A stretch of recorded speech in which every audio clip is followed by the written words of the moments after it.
A ƴan mata da Allah dan saurara, ina son magana da ki. Na ganki ne, ina son ki, ina ƙaunar ki wallahi.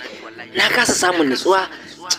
Gaba ɗaya ma na harɗe ma, na ma rasa ma me ya kamata in ce miki bayan wannan. Haba aboki, ba haka ake wa mace ba a lokacin da aka ganta ana son ta. Da farko idan ka ga mace kana son ta, zaka je ka tinkare ta cikin nutsuwa. Ka ce, amincin Allah ya tabbata a gare ki.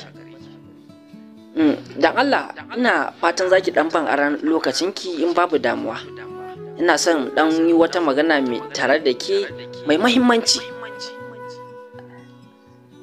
Da jin wannan kalaman naka za ta nutsu, domin ka ji mata da kalamai ne wanda ba irin na baragada ba. Sannan kuma da zarar ta ji wannan kalaman naka, ta san cewa kai mutum ne nitsatse, ba shashasha ba. Kada in ce muku shashasha ku yi tunanin wai ina nufin wani abu daban. Abinda nake nufi, za ka iya faɗa mata abinda za ta gamsu. Subscribe our YouTube channel for more videos.